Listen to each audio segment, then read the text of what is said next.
Friends, if I ask you who is the first citizen of India, some of you may reply and some of you may not be reply. Yes, the first citizen of India is the President of India. So in this video we will know everything about the President of India. The President of India. Part 5 of the Constitution of India deals with the office of the President of India. Article 52 of the Constitution says that there shall be a President of India.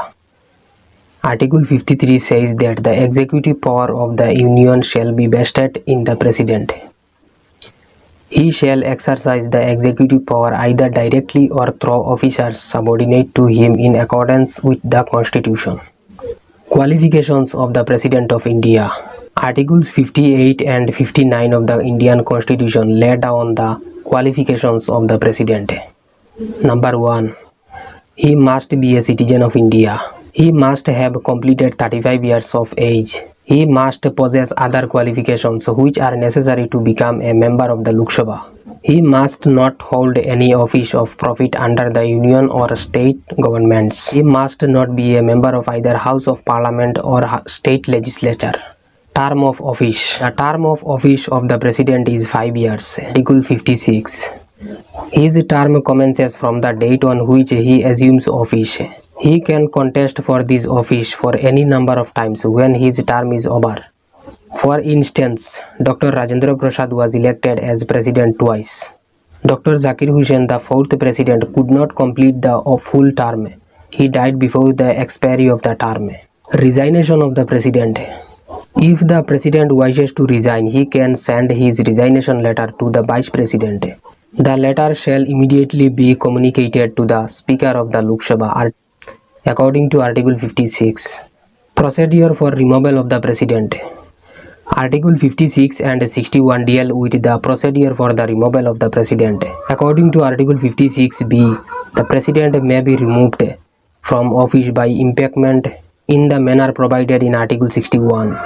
Violation of the Constitution is the ground for the impeachment or removal of the President. The process of impeachment can be initiated by either Rajya Sabha or Lok Sabha. At least 14 days. Notice in writing must be given by not less than 1/4 of the total members of the House before such a resolution containing charges against the President is moved.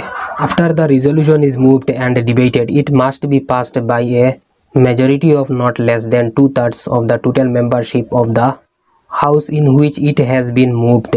Then the impeachment bill shall be sent to the other House. At this stage, the other House either itself or through a committee investigate the charges labelled against the President. After the investigation, if a resolution is passed by a majority of not less than 2/3 of the total membership of the House, then the President stands impeached from the office from the date of passing the resolution. Thus, the procedure of removal of the President is difficult and has been made so to prevent misuse of this power by the Parliament. Till now, no President has been impeached. President's salary and allowances. Article 59(3) says that the President shall be entitled to such emoluments, allowances and privileges as may be determined by the Parliament by law.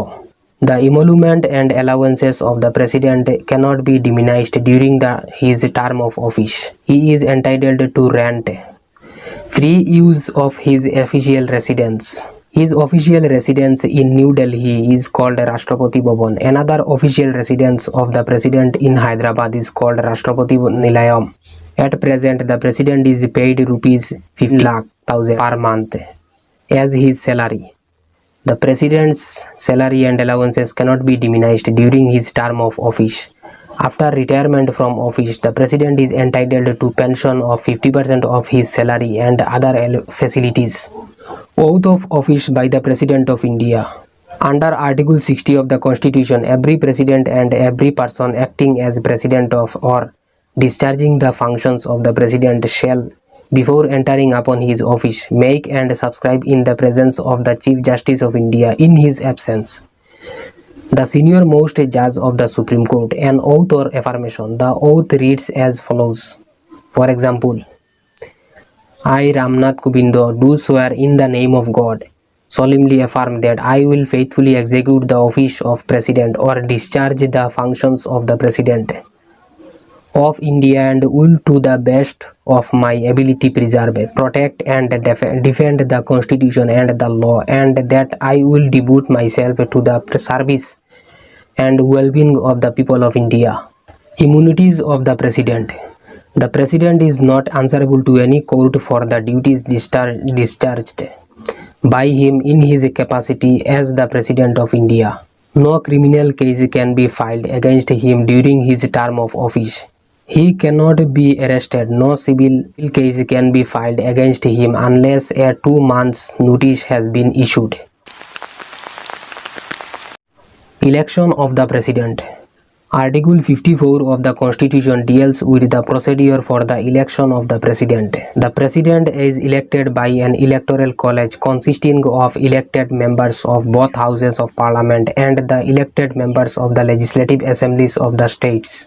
Since the presidential elections of 1997, these include the assemblies of the National Capital Territory of Delhi and Union Territory of Puducherry as per the provisions of the 17th Amendment Act of 1992. Only elected members form a part of the Electoral College. Nominated MPs or MLAs have no right to vote in the presidential election. The members of the state legislative councils also cannot participate in the presidential election.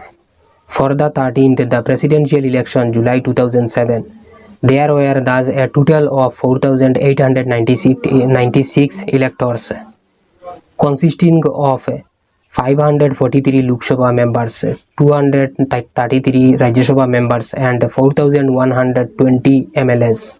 Nomination of candidates for election to the office of the President and security deposit.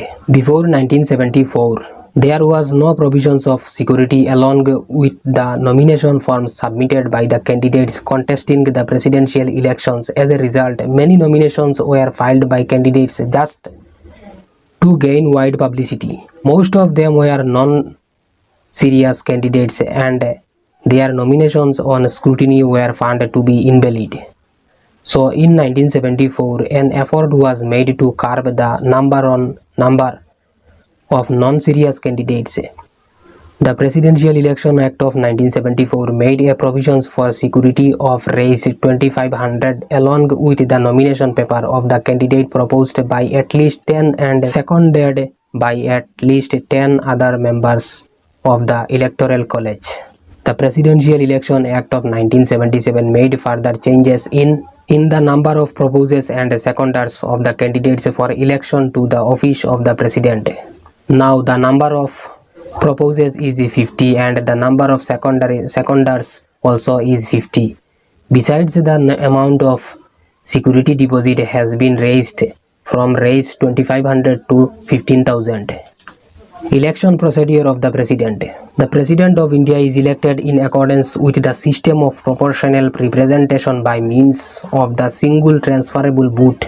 The voting at such election shall be by secret ballot. Article 55(3). The Constitution laid down two principles to be followed in the election of the President. These are: number 1. As far as practicable, there shall be uniformity in the scale of representation of the different states at the election of the President.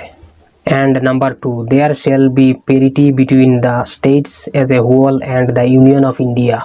The principle of uniformity is given effect by giving to each voters, for example, an MLA a voting strength in proportion to the population he represents. This is obtained by dividing the population of each state, as per the 1971 census, by the total number of elected members of the Legislative Assembly. The resultant figure indicates the value of the vote of each MLA. This may be illustrated by the following formula: total population of the state divided by total number of MLAs into 1000. If the remaining figure is 500 or more, it is counted as 1. Thus, the value of vote of each MLA is based on the ratio of population of an state. Calculation shows that the value of the UP MLA's vote is 208 highest, Assam 116 and Sikkim only 7 lowest. The principle of parity between the Union and the states is secured by dividing the total value of the votes of all the MLAs by the total number of elected MPs. The following illustration makes the position clear. Total value of the votes of all MLAs divided by total number of elected MPs. Calculation shows that the value of an MP's vote is 708. It is essential to note that since the 1974 presidential elections, the 1971 census has formed the basis for the above calculation. This is because the limitation of parliamentary constituencies has been frozen since that time. The next step in the presidential election is to ascertain the quota of votes. Under the single transferable vote formula, the candidate should obtain the required quota of votes 51% in the first count.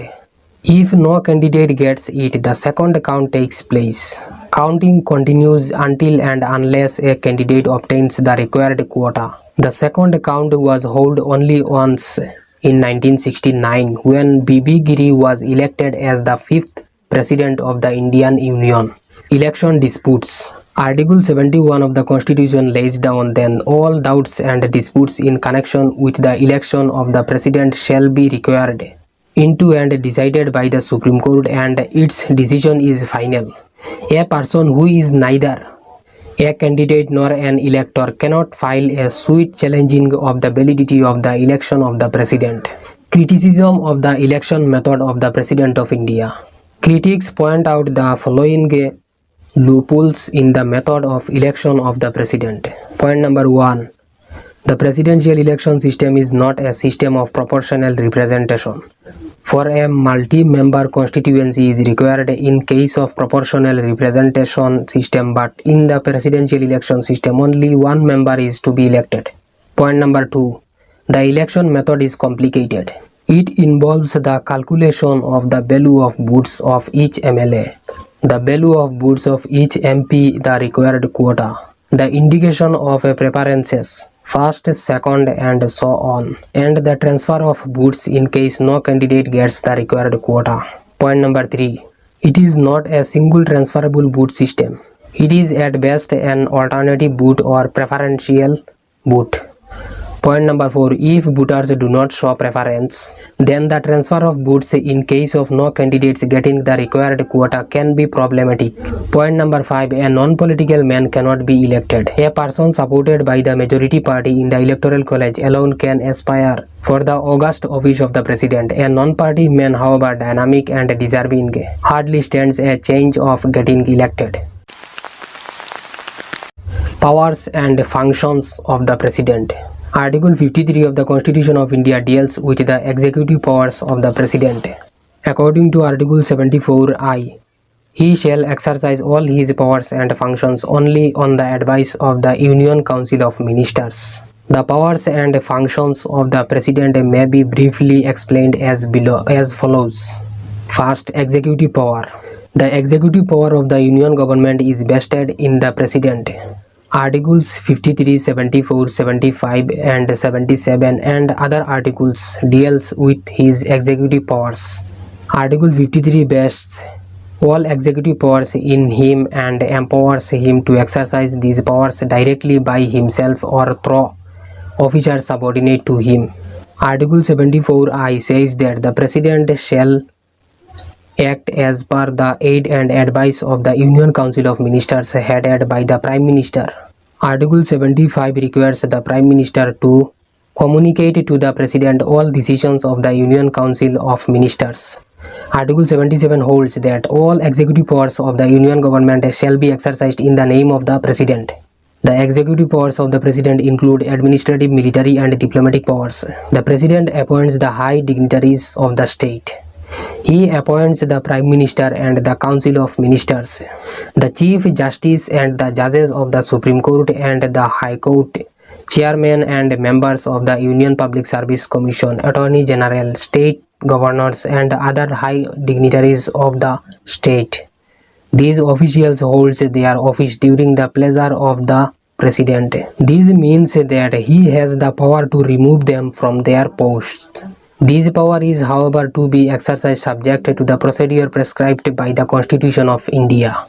The President is the Supreme Commander of the Defence Forces in India. He appoints the chiefs of the Army, the Navy and the Air Force.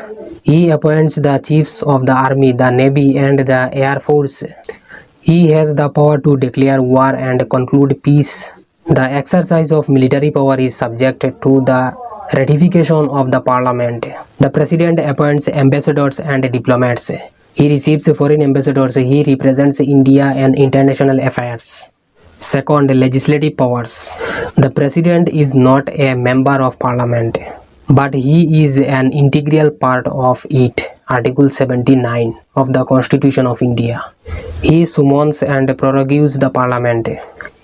He can dissolve the Lok Sabha, Article 85, before the expiry of its term and order elections to it on the advice of the Prime Minister.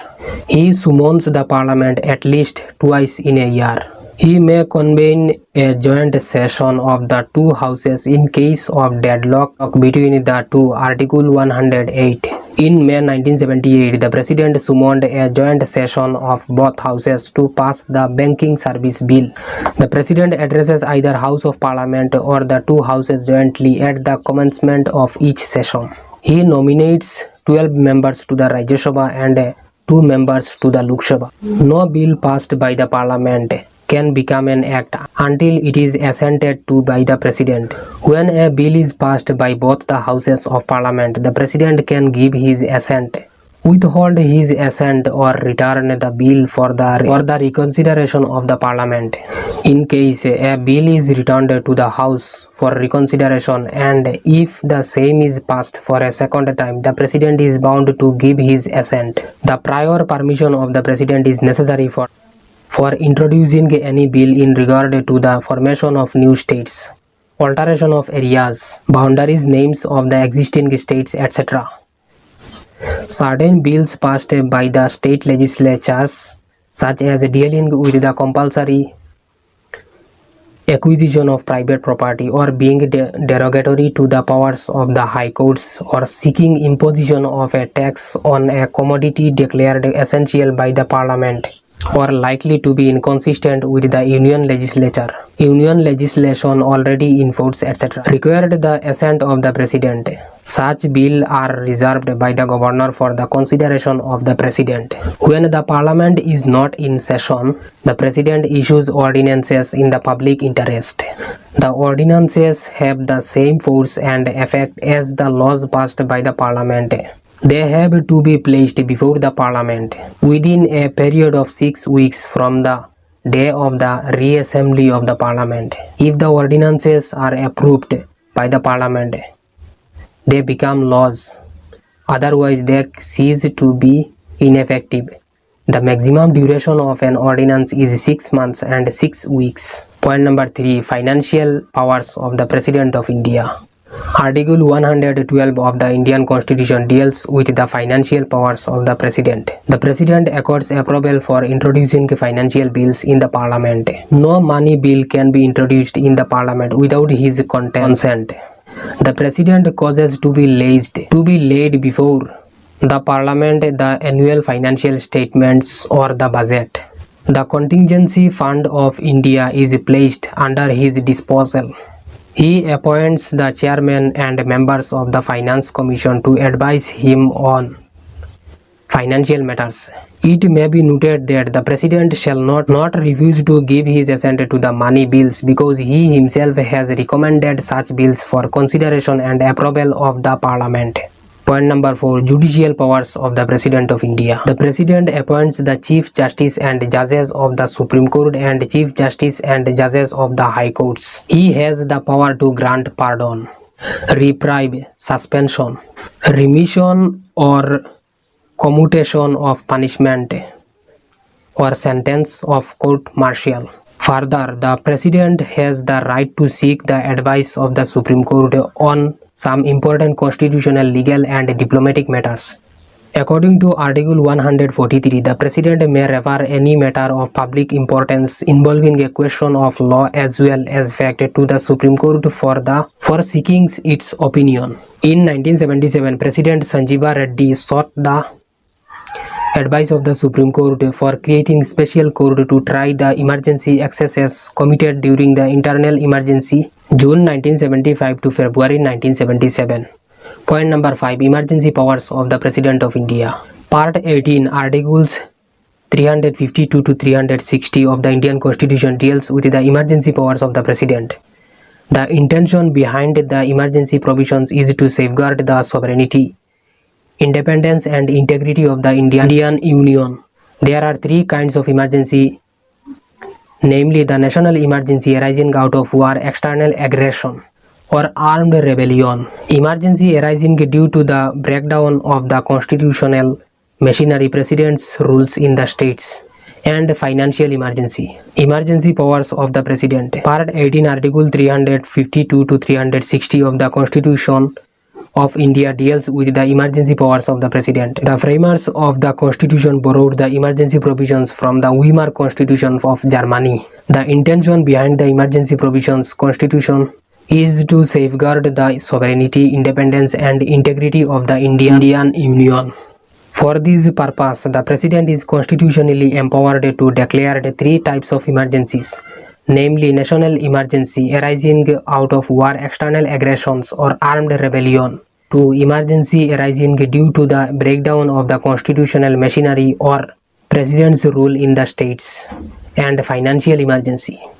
First, national emergency. Article 352. Article 352 empowers the President to declare emergency in times of war, external aggression or armed rebellion. A proclamation of emergency can be made by the President if he is satisfied that the security of India or any part of the country is threatened by war, external aggression or armed rebellion. The 44th Amendment Act 1978 has changed internal disturbance to armed rebellion. Such a proclamation can be made only on the basis of a written advice of the Union Cabinet. The proclamation of national emergency has to be laid before Parliament within 1 month. If approved by the Parliament by two-thirds majority of members present and voting, emergency will continue for a period of 6 months. It can continue for any length of time if the Parliament approves the proclamation for every 6 months.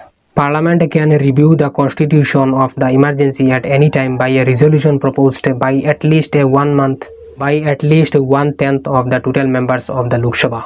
National emergency under Article 52. National emergency under Article 352 was proclaimed for the first time in 1962 when the Chinese aggression took place. It continued up to 1968. The second proclamation of national emergency was made in 1971 during the Bangladesh War. This continued till March 1977. On 26th June 1975, the third proclamation of national emergency was made by President Fakhruddin Ali Ahmed on the advice of Prime Minister Indira Gandhi in the name of grave danger to internal security. His proclamation of internal emergency was withdrawn on 22 March 1977. On 22nd March 1977, upon the defeat of Mrs. Gandhi's Congress Party in March 1977 elections. Effects of national emergency. Point number 1. The Union government is empowered to give direction to the state governments in regard to the manner of exercise of executive powers. Point number 2. Parliament is empowered to make laws for the whole or any part of India regarding any matter enumerated in the state list. Point number 3. The fundamental freedoms guaranteed by Article 19 of the Constitution can be restricted. Further, the President can suspend the enforcement of other rights guaranteed to a citizen in Part 3 of the Constitution. Point number 4. The normal period of 5 years of the Lok Sabha and the State Legislative Assembly may be extended by 1 year by an Act of Parliament. State emergency or President's rule. Article 356 of the Constitution of India. The President may proclaim state emergency when there is a breakdown of the constitutional machinery in the state. Article 356 provides that if the President is satisfied on receipt of a report from the Governor of a state or otherwise that the administration of the state cannot be carried on in accordance on in accordance with the provisions of the Constitution. He can proclaim state emergency. He can also declare state emergency if the state government refuses or fails to carry out certain direction given by the central government. The proclamation of president's rule has to be laid before the parliament within 2 months. If it is approved by the parliament, it will continue for 6 months. The maximum duration of state emergency is 3 years. President's rule was first declared in Punjab in 1951. Since then, it has been proclaimed in the state for over 100 times. Effects of state emergency. First, during state emergency, the state comes directly under the rule of the president. The president assumes all powers and functions. Second, the state government stands dismissed. Third, the state legislative assembly is either kept in suspended animation or dissolved. Article 356 has been abolished in most cases. Dr. B.R. Ambedkar warned that Article 356 would remain a dead letter, but it has become deadly. Financial emergency. Article 360 deals with financial emergency. President may declare financial emergency if he is satisfied that a situation has arisen where the financial stability or credit of India or any part of the country is threatened. The proclamation of financial emergency has to be approved by Parliament within 2 months. Effects of financial emergency. First, the centre can, through directions, compel a state to observe principles of financial property. Principles of financial property. Second, the centre can reduce the salaries and allowances of all or any class of persons, including judges of the Supreme Court and the High Courts. 3. Money bills passed by the state legislature must be reserved for the consideration of the president. Financial emergency has not been declared for. Criticism of emergency provisions. The main points of criticism against the emergency provisions are: first, the federal character of the Constitution is adversely affected. The federation can be transformed into a unitary system during the period of national emergency. Second, the emergency provisions are inconsistent with the democratic ideals and liberal philosophy which inspired the Indian national movements. Third, fundamental rights become meaningless during emergency. It is argued that emergency and liberties are mutually conflicting. Fourth, the emergency provisions might be misused to lay the foundation of a totalitarian state. Justification of emergency provisions. The makers of the Constitution defended the inclusion of the emergency provisions on the ground that they were essential to protect the sovereignty. When the Constitution was being framed, the communal violence, the problem of the princely states, the 1948 war with Pakistan, etc. created a most disturbing and alarming situation threatening the unity and integrity of the country. Integration of India was the most urgent and imperative need. It was widely believed that unless the Union government was adequately strengthened and armed, it could not handle the successionist and divisive forces to sustain Indian democracy. Thus, the objective of the emergency provisions was to promote the security of the country. This line of thinking can be justified regardless of the undemocratic character of the emergency provisions. Perhaps the best comment on the emergency provisions has been made by Professor Amarnandi Das. The emergency provisions are like a loaded gun which may be used either to destroy or to protect the liberties of the citizens. The emergency provisions should therefore be used with utmost care and caution. Position of the President. Since the commencement of the Constitution on January 26, 1950, conflicting opinions have been expressed over the position of the President. The 42nd Amendment Act 1976 ended this controversy by making the President legally bound to act on the aid and advice of the Union Cabinet. The President is a constitutional head of the state, performing a nominal or ceremonial rule. Position before the 42nd Amendment Act 1976. The makers of the Constitution of India wanted the President to act as a constitutional head like the British King.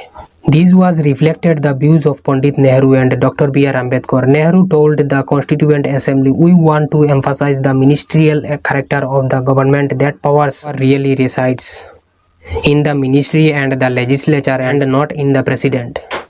Dr. B.R. Ambedkar also said, under the draft constitution, the president occupies the same position as the king under the English constitution, even the president of the Constituent Assembly. Dr. Rajendra Prasad held the view that the Indian president would become a constitutional president in all matters. The framers of the constitution, however, failed to specify clearly in the constitution that the president was bound by the ministerial advice. This failing on their part created the controversy about the rule of the president, and Dr. Prasad himself started this controversy. On 18th September 1951, Dr. Prasad wrote a letter to Pandit Nehru in which he expressed a desire to act solely on his judgment, independent of the Council of Ministers. Nehru immediately transmitted Dr. Prasad's view to Aladi Krishnaswamy Iyer, an eminent constitutional expert and a member of the drafting committee, and the Attorney General M.C. Settlebad for their views. They presented strong arguments against the Dr. Prasad, suggesting that the president would always act as constitutional head. The reply of Aladi Krishnaswamy Iyer and M.C. Settlebad however did not to satisfy Dr. Prasad. In November 1960. He revived the controversy on the scope of the president's authority. While laying the foundation stone of the Indian Law Institute, New Delhi, on November 28, he called upon the scholars to examine the powers of the president purely as a subject of study and investigation in a scientific manner. Dr. Prasad's statement generated the controversy among the constitutional experts. Some of them, for example, K.M. Munshi, developed the theory of independent presidency. Munshi's doctrine of independent presidency attracted favorable response from the opposition parties in the late 1960s. To prevent this doctrine gaining momentum in 1976, the 42nd Constitutional Amendment Act was passed. This amendment stated that the president shall be bound by the advice of the Union Cabinet. This amendment ended all misgivings about independent president. However, the 44th Constitution Amendment Act 1978, passed during the Janata government, restored the earlier position. This amendment stated that the president is empowered to ask the Council of Ministers to reconsider its advice on any matters. So this is a complete study about the President of India. Thank you.